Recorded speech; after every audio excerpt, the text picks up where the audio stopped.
Quem nunca errou, que atire a primeira pedra. Fala pessoal, hoje eu quero conversar com vocês sobre os erros comuns que os fisioterapeutas cometem. Independente se você é fisioterapeuta recém-formado ou já tem algum tempo de formado, talvez você cometa alguns erros ou tenha dúvida em relação a isso. Nesse vídeo eu vou te ajudar. Já aproveita, segue o canal, dá o seu like, se inscreve lá, manda seu comentário. Muitas coisas dos conteúdos que a gente faz por aqui são de comentários que eu recebo tanto aqui quanto nas outras mídias também. Instagram, no podcast, no grupo do Telegram. E lembrando que no grupo lá do Telegram, eu vou deixar o link aqui na descrição, eu tenho colocado os artigos que eu uso para embasar os meus conteúdos, tanto aqui do YouTube quanto lá do Instagram, e também compartilho com vocês algumas dicas de estudo que é o que eu tiro para minha vida.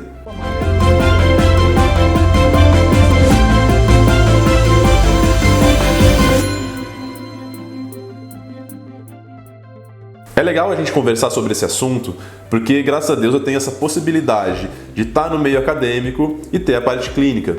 Então eu tenho algumas dúvidas de alunos tanto de graduação, que estão aprendendo ainda o que é fisioterapia, como também de alunos de pós-graduação. E junto com isso, eu tenho também os comentários dos pacientes, que às vezes já passaram com alguns outros colegas, né, já tiveram outras experiências, enfim, tem familiares que estão se formando em fisioterapia, às vezes me pedem dicas. Então hoje aqui eu vou pontuar algumas coisas que eu acho que pode te clarear, né? Na verdade, se esse conteúdo te dá alguma ideia diferente, já manda aqui no comentário para mim, que eu vou ficar bem feliz de receber esse seu comentário ou a sua sugestão. Então olha só, a primeira coisa que eu quero comentar com vocês é o seguinte: paciente não é um livro. Pô, Bernardo, também não precisa falar assim, né? Não, preciso.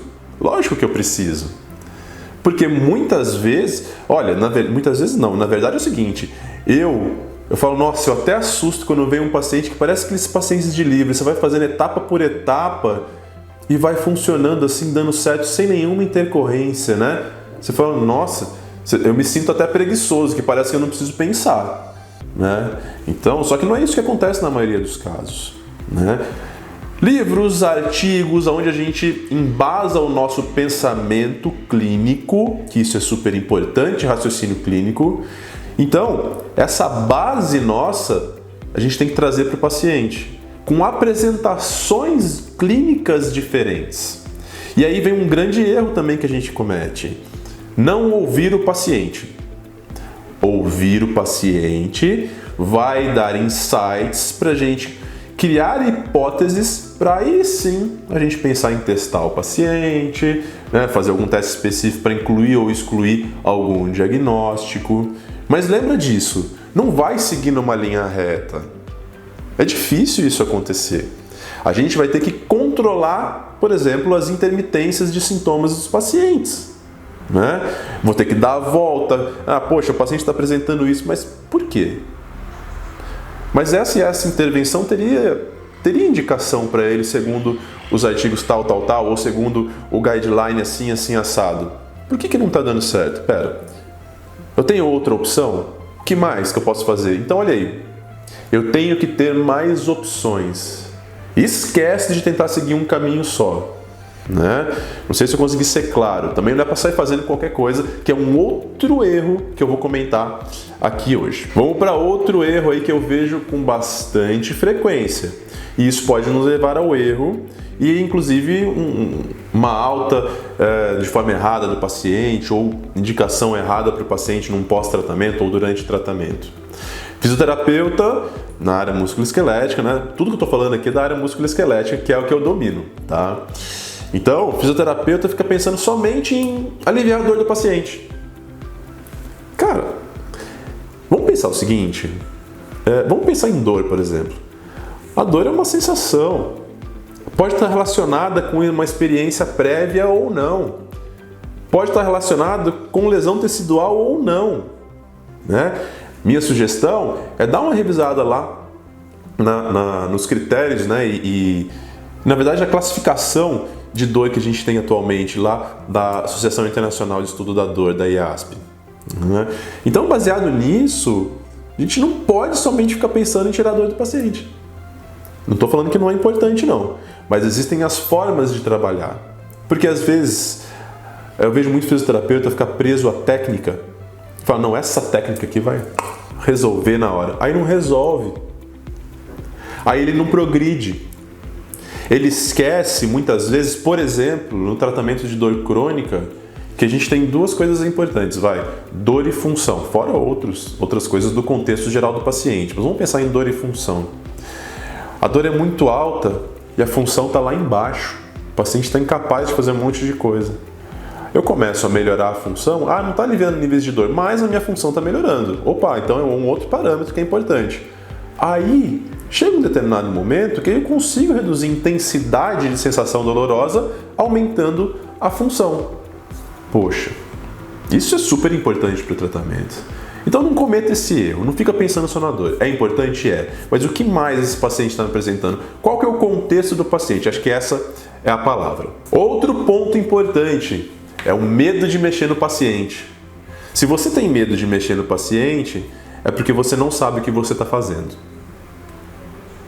Porque se você sabe o que você está fazendo e aonde você está pisando, você não tem medo ou insegurança de, por exemplo, fazer um teste provocativo no paciente. Muitas vezes um teste provocativo pode gerar sintomas, só que você tem que saber explicar isso para o paciente. Explicar para ele que, clinicamente, modificação de sintomas para melhor ou para pior pode representar um caminho para o tratamento, por exemplo. Então, não cometa esse erro, se prepare antes. Aí a gente vem para o comum, que é o milagre. Segundo as minhas crenças, só existe um ser capaz de fazer milagre. E te garanto que não é fisioterapeuta. Baseado nisso, a gente não pode ter essas crenças, pelo amor de Deus.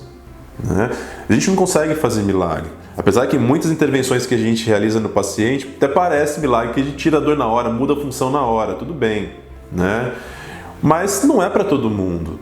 Então, se você se basear nisso, não, vou botar a mão e vai melhorar. Não, 1, 2 sessões só é o que eu preciso para resolver o seu caso. Se eu não resolver o seu caso em 2 sessões, não é para mim. Poxa, não cometa esse erro.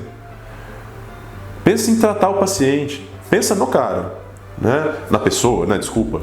Mas pensa nisso. Não fica pensando em milagre, que milagre não existe. Não tem técnica milagrosa. Não tem técnica soberana. Isso não. Tá bom? Então esse erro eu vejo bastante. Eu acho que a gente tem que se aprimorar nas técnicas, tem que ter uma expertise clínica. Existe até o tripé da evidência científica que a gente utiliza, o tripé da prática baseada em evidência, onde a gente tem expertise clínica, as melhores técnicas e a preferência do paciente. Isso depois vai ter um vídeo legal que a gente vai falar sobre raciocínio clínico. Eu vou colocar aqui no canal para vocês. E por fim, pelo amor de Deus, para de usar técnica que não tem evidência científica. Poxa, gente, hoje em dia é fácil ter acesso a estudo. Mas eu não leio inglês, é tudo em inglês. Esquece isso! Já ouviu falar em Google Translator? Cara, não tem mais desculpa. Tem bases de dados que tem inclusive o Sci-Hub. Quem não conhece o Sci-Hub, é um site que ele é até acusado de pirataria, mas ele consegue liberar um monte de artigo. Mas não dá. Manda e-mail para o autor.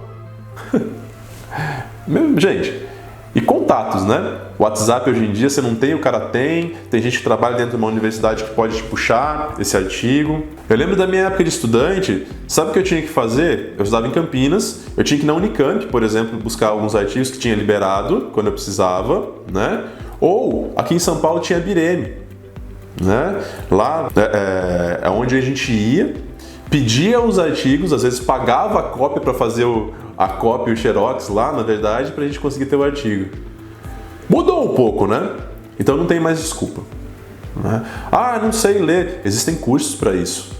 Existem cursos específicos para prática baseada em evidências. Profissionais muito bons, inclusive, por exemplo, posso até citar aqui que foi meu professor disso, e eu sigo as recomendações desse curso, que é o Léo Costa. Muitos fisioterapeutas conhecem, quem não conhece deve conhecer e fazer esse curso. Vai te ensinar a buscar esses artigos também e você estudar. Então, você, fisioterapeuta, busque conhecimento. A gente falou de várias coisas importantes hoje aqui que eu acho que podem te auxiliar aí nessa mudança de chave, que com isso você vai ter mais sucesso com seus pacientes. Então, não se esqueça de se inscrever aqui no canal, manda mensagem aqui pra mim, se inscreve lá também no grupo do Telegram, a gente está falando de artigo, de material, eu estou começando a enviar para vocês esses artigos e aí acho que vai ser muito proveitoso. Eu tive alguns feedbacks bem interessantes dos meus alunos e eu quero te ajudar também. Até o próximo vídeo.